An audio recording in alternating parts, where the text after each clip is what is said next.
What's up everybody? Today I'm going to show you how I got this picture in Spider-Man Miles Morales. So once I found the right angle, I was really inspired by a movie called Mom and Dad starring Nick Cage.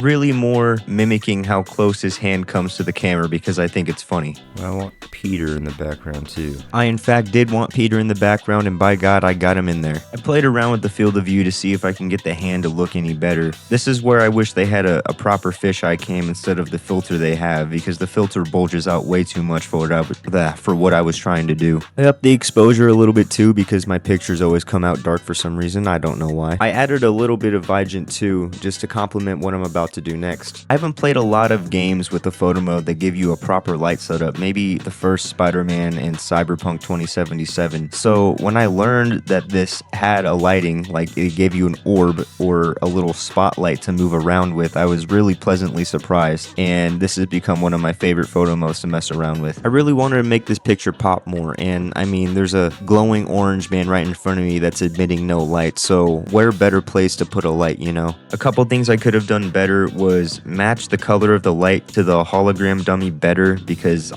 watching it now, I can tell it's off. I mean, it gets the job done, but I also could have added lights coming from the other side where there's some lights connected to the building, or from the hologram of Peter too, just to give some backlight on the upper side of Miles. Of course, the final step would be to add some filters, and I took a couple versions of these. Of course, there's the one I showed you at the beginning of the video. I also changed Miles' costume for one and took one with this more sickly green filter. I took one with no filter at all, and then finally I took this more artsy comic book style picture, and I really like how it turned out. That's how I achieved these pictures in Spider-Man Miles Morales. If you like this type of content, be sure to drop a like. If you like these pictures, check out my Instagram at jace.vp. Be sure to check out my other YouTube at Ballistic Banana. We're playing Resident Evil Requiem over there, and I'll see you guys later.